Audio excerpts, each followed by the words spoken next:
ॐ गुरुभ्यो नमः। हरिः ॐ। सहना भवतु सहनौ भुनक्तु सह वीर्यं करवावहै तेजस्विनावधीतमस्तु मा विद्विषावहै। ॐ शान्ति शान्ति शान्तिः। हरिः ॐ। भद्रं कर्णेभिः शृण्वाम देवाः भद्रं पश्येमाक्षरभिर्यजत्राः स्थिरैरङ्गैस्तुवंशस्तनुर्भिः वैशेम देवहितं यदायुः। स्वस्ति नो इन्द्रो विद्यश्रवाः स्वस्ति न पूषा विश्ववेदाः स्वस्ति नस्ताक्षरिष्टनेमि स्वस्ति नो बृहस्पतिर्दधातु। ॐ शान्ति शान्ति शान्तिः। हरिः ॐ। रामाय रामचन्द्राय रामभद्राय वेधसे रघुनाथाय नाथाय सीताया पतये नमः। उपस्थित मंचस्थ सभापति महोदय एवं उपस्थित अन्यान्य सदस्यवृंद, उपस्थित राम भक्तमंडली एवं सनातन हिंदू धर्म महासभा मातृमंडली भाई बोनेरा सकल के आमार গৈরিক अभिनंदन। आज के शुभ रामनवमी। शुभ रामनवमी तिथिते विशेष दीर्घ 535 बছর कि 550 बছর प्राय प्रतीक्षार परे श्रीरामचंद्रेर जन्मभूमिते अयोध्याय श्रीरामचंद्रेर मंदिर निर्मित হয়েছে। জানুয়ারি মাসের 2024 জানুয়ারি মাসের 22 তারিখে রামলালা প্রতিষ্ঠিত হয়েছেন। আমাদের পরম সৌভাগ্য আমার সেখানে সেই দিন উপস্থিত ছিলাম। বিশ্ব হিন্দু পরিষদের নিমন্ত্রিত করেছিলেন আমাদের। আমরা প্রায় এখান থেকে 70 জন সাধু বাংলা থেকে গেছিল। প্রায় 10,000 সাধু আমরা উপস্থিত ছিলাম ওখানে। তা সন্তদের প্রার্থনায় ভগবান রামচন্দ্র উপস্থিত হয়েছেন। আমাদের ছন্ন ছাড়া ভাব মনে মনে যেটি ছিল, নানা রকম আন্দোলন এবং সবার আকাঙ্ক্ষা সেটি পূরণ হয়েছে। কিন্তু বিশেষ আজকের দিনে তার এই জন্মদিনেই সূর্যাভিষেক হয়েছে ঠিক 12টার সময়। মন্দিরের উপরে এমন একটি পয়েন্ট করা হয়েছে, সূর্যদেব যখন উঠবেন চরম অবস্থায় তাপ বিতরণ করবেন মাথার উপরে, ঠিক সেই সময় বিজ্ঞান ভিত্তিক একটি বিশেষ রশ্মি পাইপলাইনের ভিতর দিয়ে ওই রামচন্দ্রজির কপালে এসে পড়বে এবং সেটি আজকে প্রকাশিত হয়েছে। আমি সেটা কালেকশনও করেছিলাম, ইউটিউবে ছেড়ে দিয়েছি। ইউটিউবে নয়, ফেসবুকে ছাড়া হয়েছে। তাই এটি সূর্যাভিষেক দিয়ে আজকে প্রথম রাম মন্দিরের প্রথম, অযোধ্যার রাম মন্দিরের প্রথম রামনবমী পালিত হচ্ছে।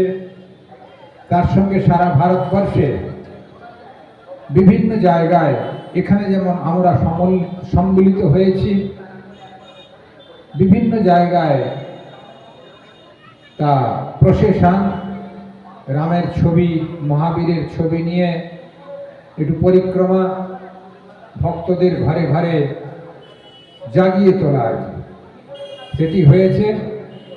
তা আজকে আমি এখানে উপস্থিত মাঝে মাঝে হয়েই থাকি। গত বিষ্ণু যজ্ঞতেও আমার এখানে নেমন্তন্ন ছিল, এসেছিলাম কিছুক্ষণ, ভগবানের কথা বলে যাওয়া হয়েছে। আজকে এই মঞ্চতে আবার এসে, এটা অবশ্যই অন্য নামের মঞ্চ, শ্রীরামচন্দ্রের জন্ম আবির্ভাব তিথি মঞ্চ এবং শ্রীরামনবমী মহোৎসব ও হিন্দু মেলা মঞ্চ। তা আপনাদের এই উপস্থিত হয়ে আমি নিজেকে সুখ অনুভব করছি। রাম নাম ছাড়া কিছু হবার নয়, রামই আমাদের সব। এই আমাদের ওঝা মহাশয়, সভাপতি মহাশয়, আপনাদের রামজির পারিবারিক সংগঠনের কথা, জগতের কল্যাণের কথা কিছু আলোচনা করেছেন। আমি রাম নামের যে প্রভাব, সেটি দু চার কথা আপনাদের বলবো। এবং রামের মহিমা এখনো আছে। রাম হচ্ছেন ভগবান বিষ্ণুর সপ্তম অবতার।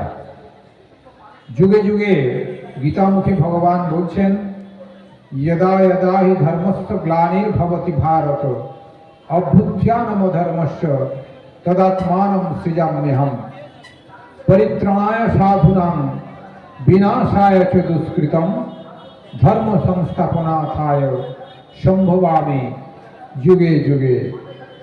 তা ভগবান রামচন্দ্র সপ্তম অবতার। তিনি এসেছেন লোকশিক্ষার জন্যে, অশুভ শক্তিকে নাশের জন্যে এবং পতিত পাবন রূপে কিছু উদ্ধারের জন্যে, এবং সংসারের কিভাবে সত্যকে নিয়ে চলতে হবে, মর্যাদা পুরুষোত্তম বলা হয় শ্রীরামচন্দ্রকে, সেটি যথেষ্টভাবে শিক্ষা দিয়ে গেছেন।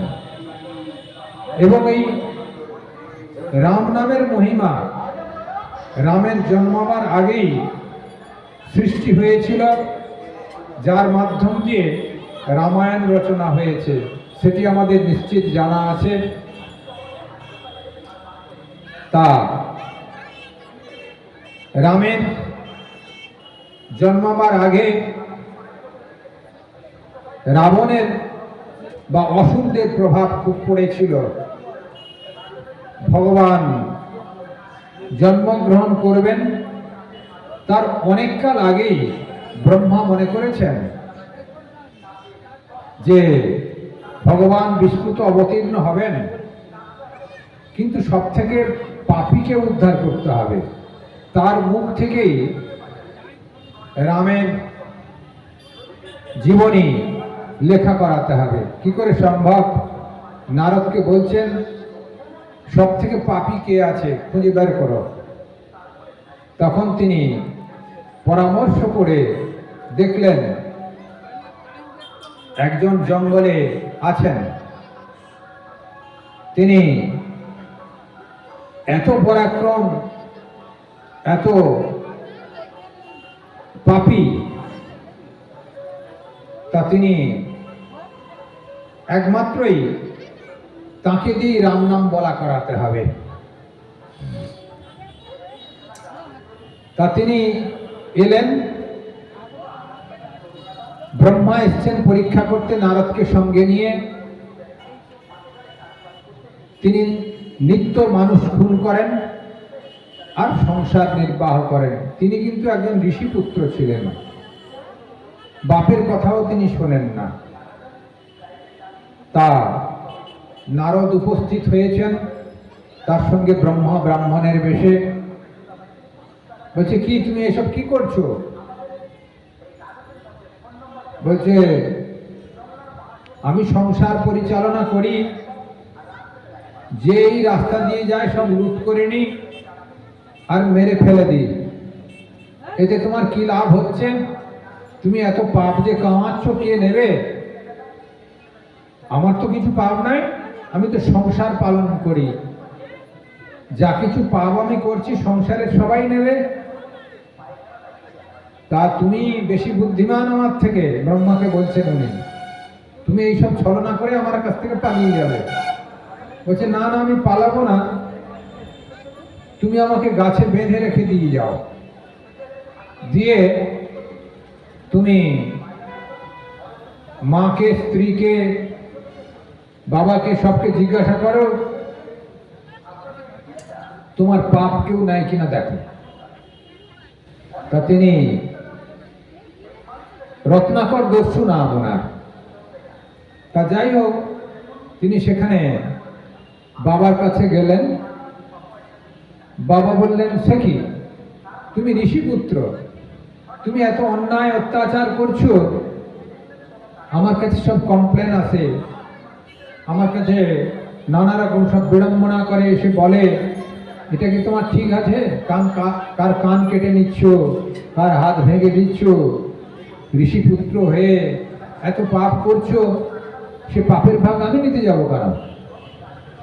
তা আমি সাধন ভজন করি, ইচ্ছে করলে তুমি খাবার দেবে, না হয় দেবে না। মায়ের কাছে গেলেন, মা বললেন,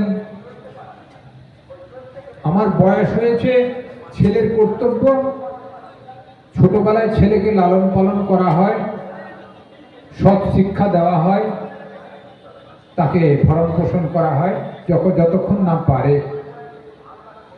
এখন আমি বয়স্কা হয়েছি, তোমার দেখবার কথা তুমি দেখবে, তা তোমার পাপ নিতে যাবো কেন আমি? স্ত্রীর কাছে গেলেন, স্ত্রী বললেন, না, আমাকে বিবাহ করে এনেছো, আমাদের হিন্দু প্রথা মতো খাওয়ার দাওয়ার তুমি দেবে, ভরণ পোষণ তোমার দায়িত্ব, তোমার পাপ পুণ্যের দায়িত্ব আমি নিতে পারবো না, পুণ্যেরও নেবো না, পাপেরও নেবো না, যে যার কর্মফল তাকে ভোগ করতে হবে। তখন দেখলেন, এই তো তাই তো, আমি যা করছি পাপে ভরাই বটে। তিনি ফিরে গেলেন, ফিরে গিয়ে ব্রহ্মার কাছে বললেন, তুমি যা বলেছিলে কথাটা সত্যই, আমি যা করছি তার ভাগ কেউ নেবে না, এই পাপের ভাগ। তা কি করে মুক্তি পাওয়া যাবে বা উদ্ধার পাওয়া যাবে? ব্রহ্মা বললেন, আমাকে তো আগে খোলো, তারপর আমি বলি। তুই পালিয়ে যাবেন? বলছে, না, পালাবো না, আমি তোমার জন্যই এসেছি। খুলে দিলেন, বলছে, তুমি রাম নাম করো। তা রাম নাম উচ্চারণ হয় না। বলে, কি গাছ দেখছো এটা? এটি গাছটা মরে গেছে, মরা মরা বলা যায়, তাহলে মরা মরাই বলো। মরা মরা বলতে বলতে রাম রাম হয়ে যাবে, গীতা গীতা বলতে বলতে ত্যাগী ত্যাগী হয়ে যাবে আপনা আপনি। তা এত পাপ করেছে, রাম উচ্চারণ হচ্ছে না। তারপরে মরা মরা করতে করতে উল্টে রাম রাম হয়ে যাচ্ছে।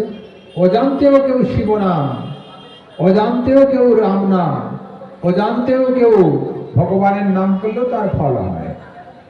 অজান্তে ওই গুহক চণ্ডাল, যেটি স্বামীজি বলছেন, যিনি গুহক চণ্ডালকে কোল দিয়েছিলেন, তার কাছে গিয়ে শিক্ষা গ্রহণ করো, অর্থাৎ রামচন্দ্রের কথা স্বামী বিবেকানন্দ বলেছেন, যিনি গুহক চণ্ডালকে কোল দিয়েছিলেন। যে গুহক চণ্ডাল তিনি ব্যাধ ছিলেন, তা অজান্তে শিবের পুজো করেছিলেন, তা শিব দর্শন হয়েছিল। এই জন্যে এই রত্নাকর দস্যুরও মুখে রাম নাম উচ্চারিত হচ্ছে না, মরা মরা করছেন। তা মরা মরা করতে করতে তা আমাদের ব্রহ্মা বললেন, এইখানে বসে তুমি জপ করো, সময় আমি আবার দেখা করব। তিনি এই মরা মরা উচ্চারণ করতে করতে সমাধিস্থ হয়ে গেছেন, উইঢিপি হয়ে গেছে গায়ে। কিছুকাল পরে ব্রহ্মা এলেন, দেখলেন একটি শব্দ উঠছে, কিন্তু কোথাও মানুষটার হদিশ পাওয়া যাচ্ছে না। তারপর ইন্দ্রদেবের স্মরণ করে ধুয়ে মুছে সব সাফ করে নিলেন। দেখলেন একটি জরাজীর্ণ শরীর ওই রাম নাম উচ্চারণ করছে। তার ব্রহ্ম তার জ্যোতি স্পর্শ করে তার মন তো পরিবর্তিত হয়ে গেছে, তার সাধুর বেশ দিয়ে দিলেন এবং সুন্দর সাধক হয়ে গেলেন। একটি তার পরিবর্তিত নাম হল বাল্মীকি মুনি, যিনি রামায়ণ রচয়িতা। সেই বাল্মীকি মুনির ঘরেই পরবর্তীকালে আশ্রমে সীতা দেবী ছিলেন। লবকুশ ওখানেই জন্মগ্রহণ করেছিলেন। রাম নামেই সীতা দেবী চেষ্টায় কাটিয়েছিলেন। তা সেই রাম নামেতে, রামের জন্মাবার আগে রাম নামের মহিমা যথেষ্ট এই জগতে বৃদ্ধি হয়েছে। এবং রাম নামেতে আমাদের এর আগেই বক্তা বলেছেন, শিলা জলে ভেসেছে, অর্থাৎ রাবণ বধের সময় রামচন্দ্র যখন লঙ্কায় যাবেন, এখন ভগবান ইচ্ছে করলে সব করতে পারেন, তার ইচ্ছেতেই জগৎ চলছে, কিন্তু বাইরের সংগঠন চাই। তা সেই জন্যে সংগঠিত করতে হবে। তা সেই জন্যে নল নীলের সাহায্য নিয়েছিলেন।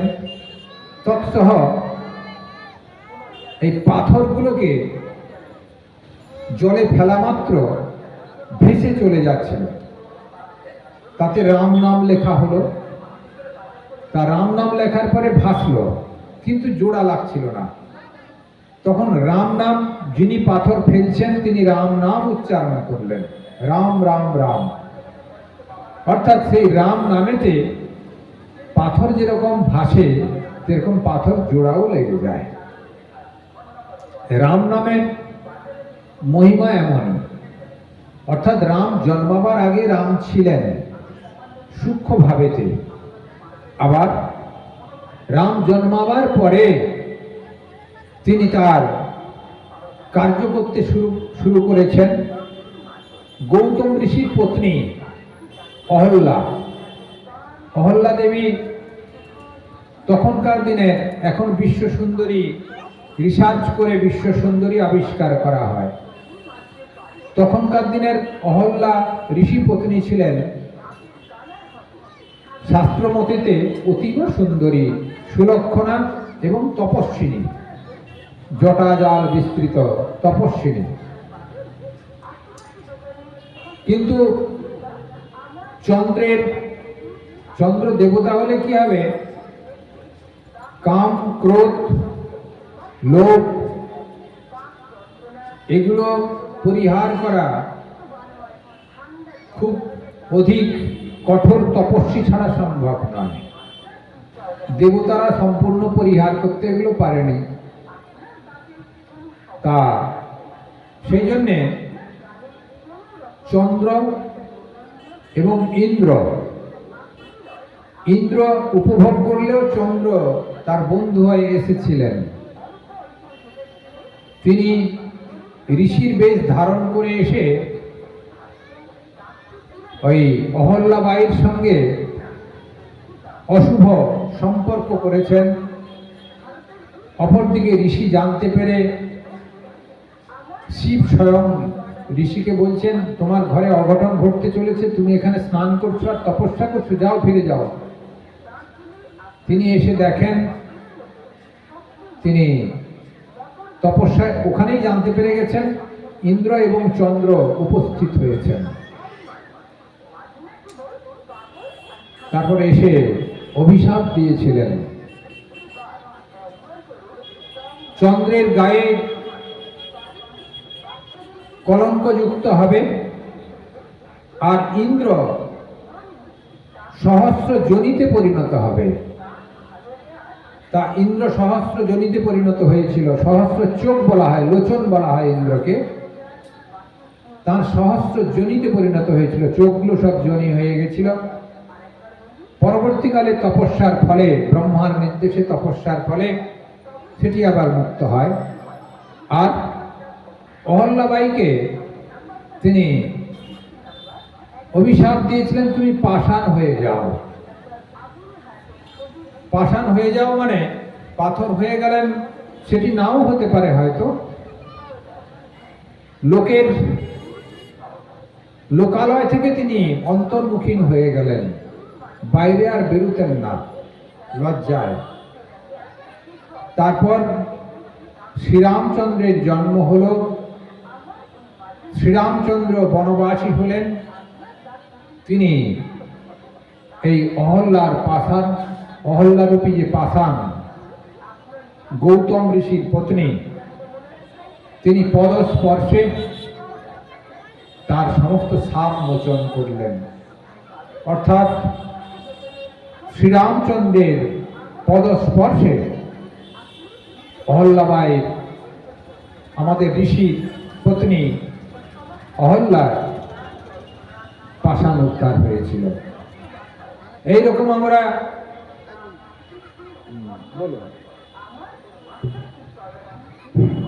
জয় শ্রীরাম। অহল্যার এইভাবে পাষাণ উদ্ধার হয়েছিল রাম নামে।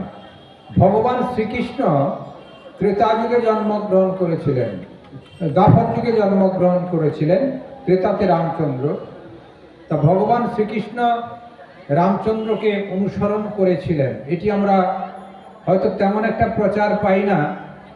ভগবান শ্রীকৃষ্ণকে নিয়ে আমরা মাতোয়ারা হই, কিন্তু ভগবান শ্রীকৃষ্ণ রামচন্দ্রকে মান্যতা দিতেন। তিনি কুরুক্ষেত্রে যুদ্ধের কপিধ্বজ,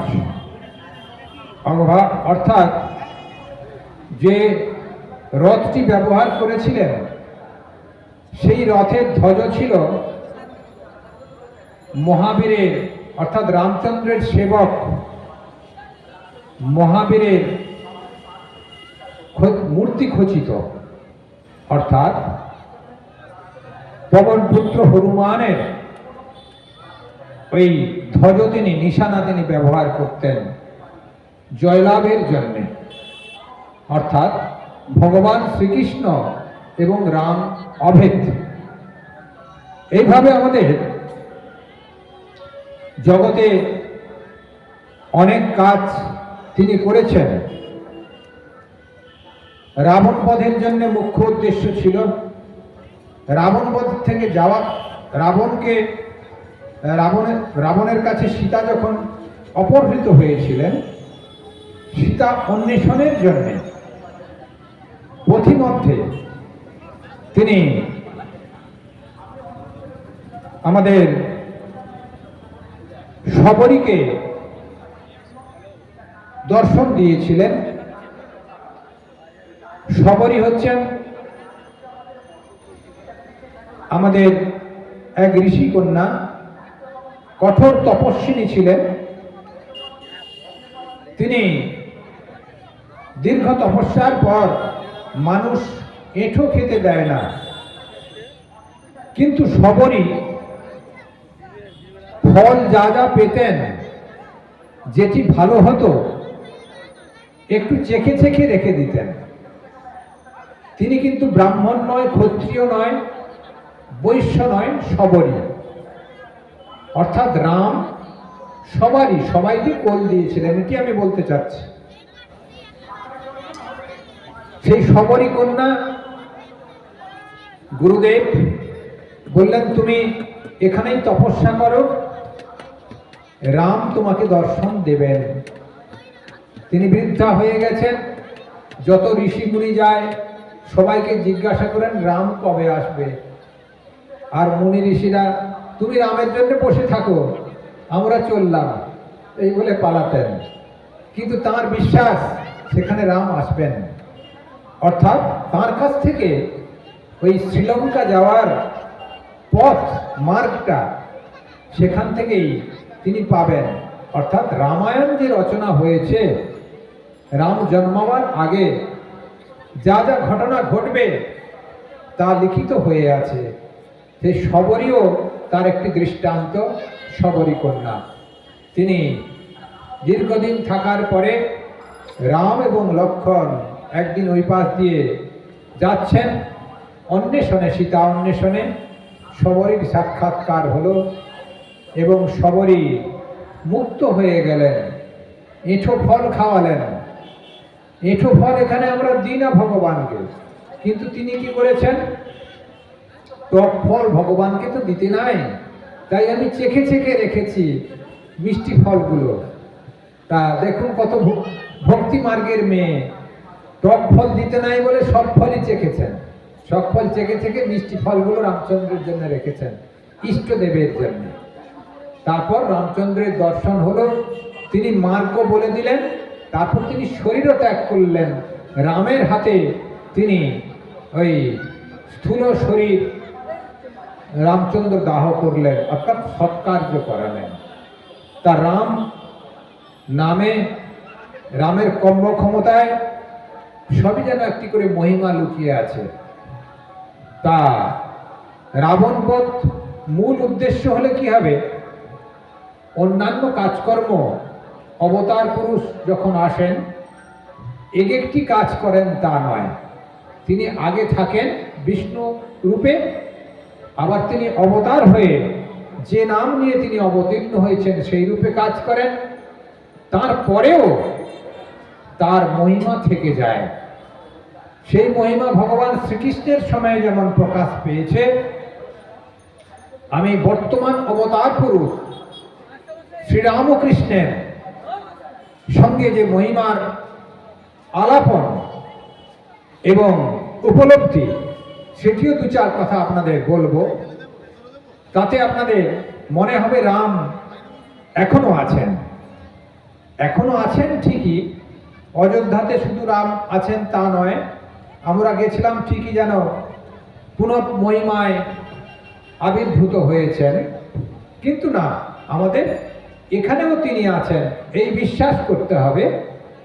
রাম নাম যেখানে প্রবাহিত হয়, রাম নাম যেখানে হয়, সেখানে তিনি উপস্থিত থাকবেন, উপস্থিত থাকেন।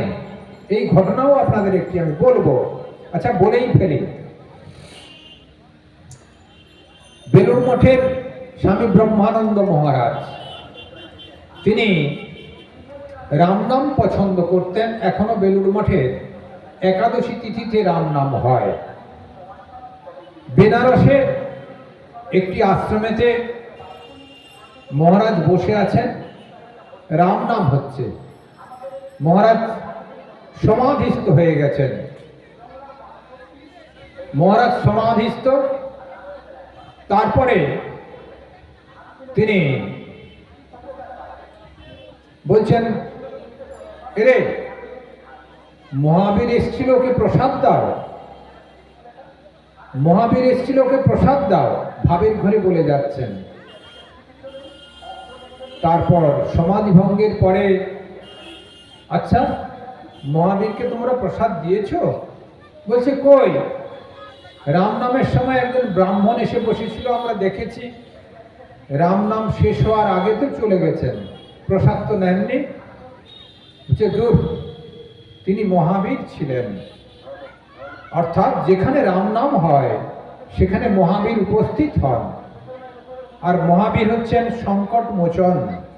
তিনি সমস্ত দুঃখ রাশি, বিপদ রাশি খণ্ডন করে দেন।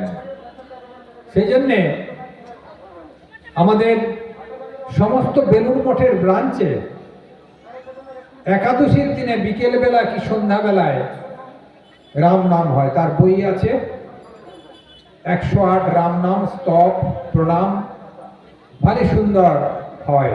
অর্থাৎ ভগবান এখনো আছেন, ভগবান এখনো আছেন। শ্রীরামকৃষ্ণদেবের বাবা ক্ষুদিরাম চট্টোপাধ্যায়, তিনি সেই সময়ে শ্রীরামকৃষ্ণদেবের আবির্ভাবের আগে প্রায় 200 বছর আগে, ধরুন 150 বছরের একটু বেশি আগে, তা সেখানে গাছের তলায় বসেছিলেন অর্ধনিদ্রিত। বলছেন আমি তোর ইষ্টদেব। তার ইষ্টদেব ছিলেন, তিনি রাম মন্ত্রে দীক্ষিত ছিলেন। তখনকার দিনে রাম মন্ত্রে দীক্ষিত বেশি থাকতো, এখন কৃষ্ণ মন্ত্র হয়েছে, এখন আবার রামকৃষ্ণ মন্ত্র হয়েছে।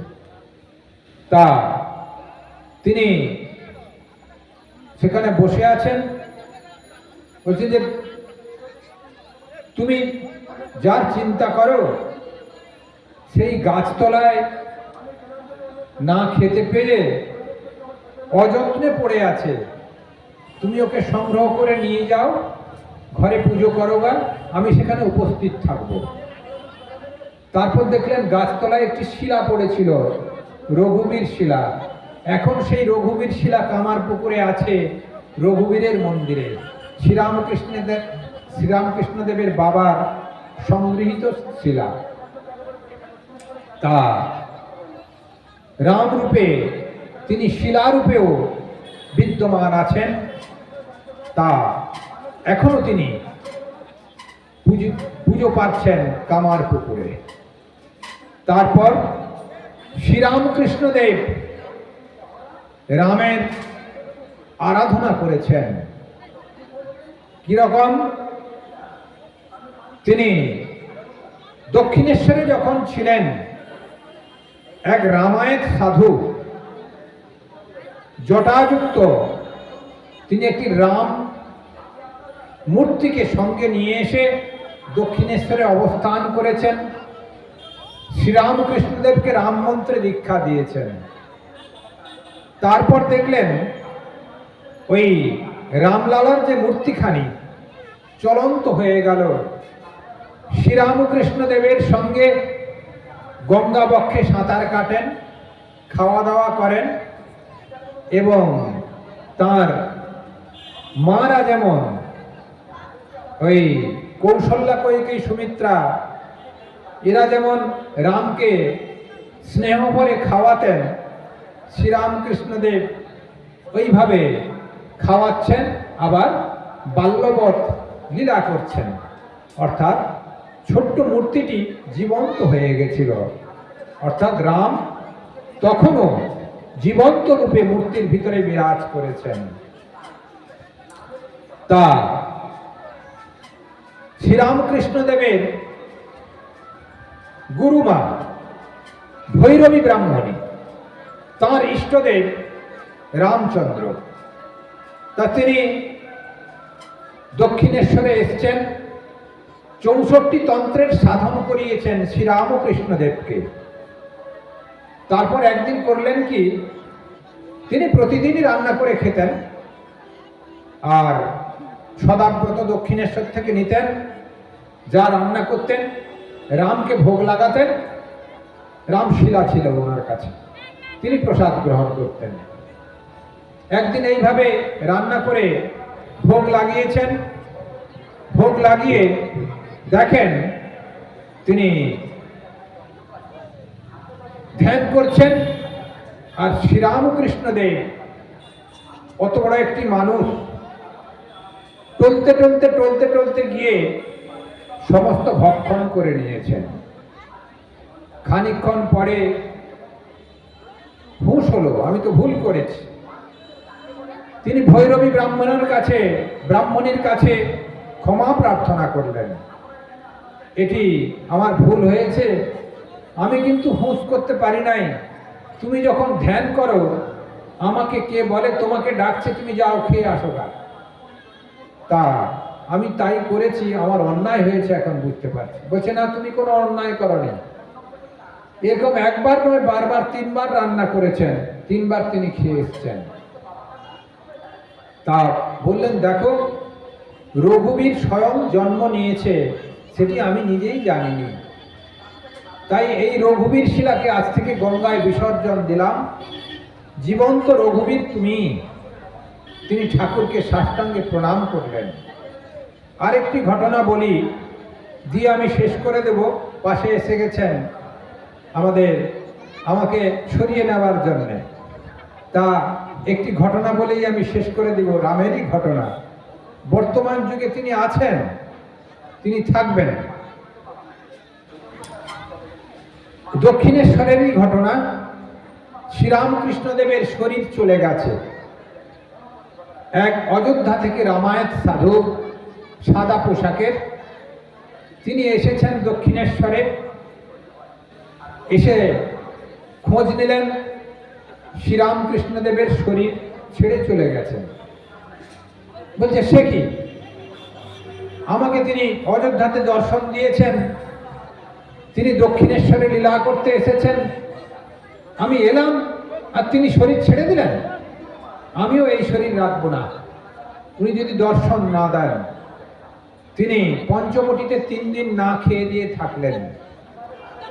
তারপর একদিন সকালে তাকে প্রফুল্ল দেখা যাচ্ছে। বলছে, তুমি তো না খেয়ে দিয়ে এখানে মনমরা হয়ে বসেছিলে, এখন প্রসন্ন দেখছি তোমাকে, কি ব্যাপার? বলছে, হ্যাঁ, কালকে তিনি আমাকে দর্শন দিয়েছেন। কেমন দর্শন? পঞ্চবটির পাশে একটি বকুলতলার ঘাট আছে দক্ষিণেশ্বরে। ওই ঘাটে উলঙ্গ অবস্থায় শ্রীরামকৃষ্ণদেব উপস্থিত হয়ে একটি পায়েসের বাটি এনে উনাকে দিয়েছেন। এইটি খাও, এই তো আমার দর্শন পেলে। আমি স্থূল শরীরে নাই, কিন্তু আমি রামরূপে ডাকলেও, কৃষ্ণ রূপে ডাকলেও, বা রামকৃষ্ণ রূপে ডাকলেও যে যেভাবেই ডাকবে তাকে সেভাবেই দর্শন দেব। আমি বিষ্ণুরই অবতার।